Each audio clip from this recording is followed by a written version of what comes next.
Hi Danish learner, welcome back to my channel Danish Matters. I'm Tina Bakker, your Danish friend and tutor. Today we're going to talk about Christmas because Christmas is approaching. Before we get started, I want to remind you that if you would like a Danish course with me, you can write to tina@danishmatters.dk. If you're not sure whether you want a Danish course or what your challenges are and you need someone to discuss this with, you can also contact me. The same email address, tina@danishmatters.dk, to get a free pre-course conversation or a free pre-course chat. That just means that we talk about your Danish, your challenges. I help you a little bit and we discuss whether or not you would like a course.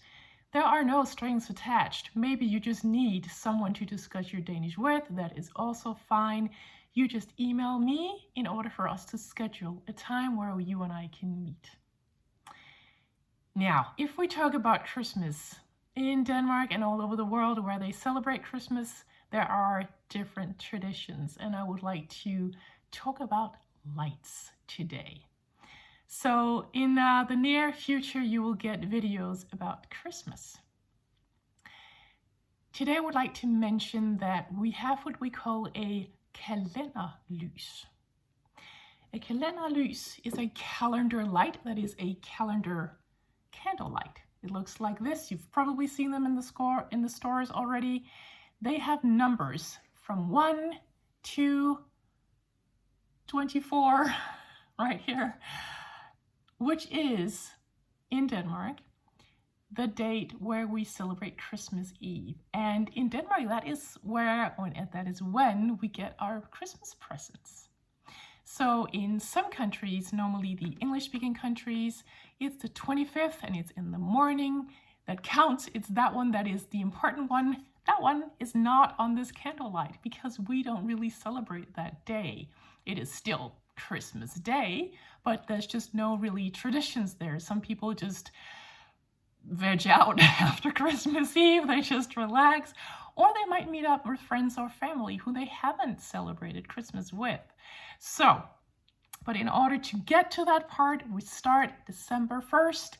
We light this. Often families light these in the mornings, maybe in the afternoons when they get home, but often in the mornings and in the evenings, and they see it going down towards Christmas. Often these lights are a bit thick so that they can burn for longer because we would like to have this cozy time with our candlelights. We do love candlelights in Denmark. In fact, I think we are the country in Europe that uses the most candlelights. I don't know what's going on in Finland and further up in Sweden and Norway, but apparently we're the ones who use most. We love our candlelights, these calendar candlelights for Christmas. Often we would put them in some clay on a plate or some kind of other base. This is some clay that I bought just the other day. It's called dekorationsler. Ler means clay in Danish. We would take some out and we would place that on the base that we've chosen, and then we would place the candlelight, make sure there is still room for it to burn down, and we will put little pine branches. It sounds like it's a huge tree we're putting on there. It's not. We cut little branches. You can already now in the stores buy little bundles of pine so that you can take off the little needles at the bottom of a branch and put it in clay and place this and then put some decor that you like around it. So that's what we do with our calendar lights. The kids love to watch Christmas Eve and presents getting closer and closer. What we also do with lights is that we celebrate Advent. All the 4 Sundays of Advent, we also celebrate with lights. You can celebrate that in many different ways, but in my family, we put our lights in this base here. This white one. You can get so many different types of bases. Some people have clay that they put their lights in. Some have separate little candlelight sticks that they put their candles in. Some have almost like chandeliers that they put in the ceiling where they place theirs. All types of decor, often with pine as well. This one is hollow, so I can actually put clay inside if I want to and put decor on it. But I'm just placing one so you can see the last one. Normally I will have some type of, don't know what you call that in English. We call it silver paper, sølvpapir. I have no idea what that is called. Some folio, I think it's called, maybe. Around the candles so that they're really stuck there, so that they're not gonna tip over. And all sorts of decor that you like. Yeah, that's very very individual what the family's like. Some decor is very simple, maybe not with that many colors. Some family have lots of colors, especially green and red. It really differs. But that's what we do for the Advents.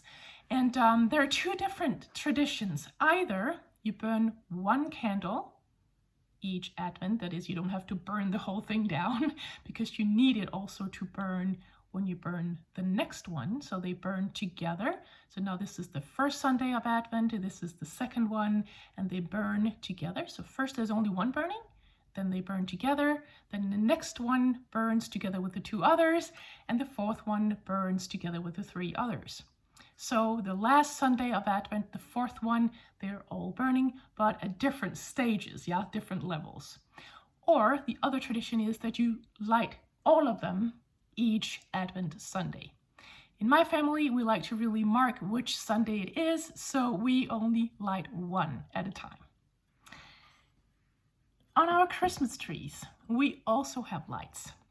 I don't have the little holder that we put them in now, but there are little holders and thin candle lights that we can also buy in the stores. We place those, we put them on our tree, different places. Be careful not to place this underneath another branch because the flame will then burn that branch. Not a good idea. So we put those and we light them in time for when we walk around the Christmas tree and sing the hymns and the songs that are connected to Christmas. There are a lot of different opinions, or maybe there are not a lot. There are two maybe different opinions about lighting real candle lights on your Christmas tree. One is, what are you doing? They should not be real candle lights. They should be artificial ones that don't have real flames. The other one is, come on, nothing's gonna happen, we'll put them on. And most Danes are in the come on, nothing's gonna happen kind of category.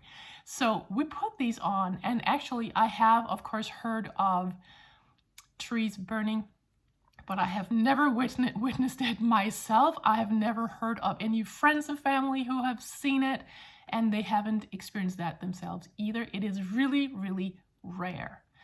In my family, we keep a bucket of water in the living room just in case, but it's never been used. Yeah, we never use it.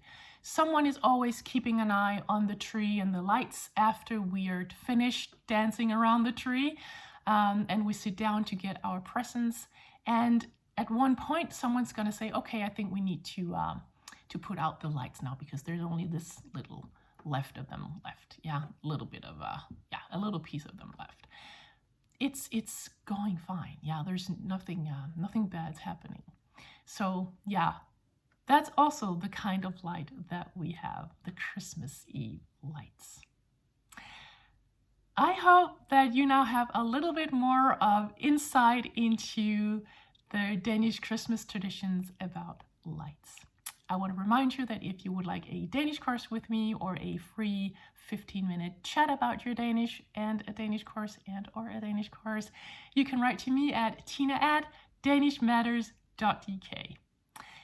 And I just got left to say, happy Danish learning!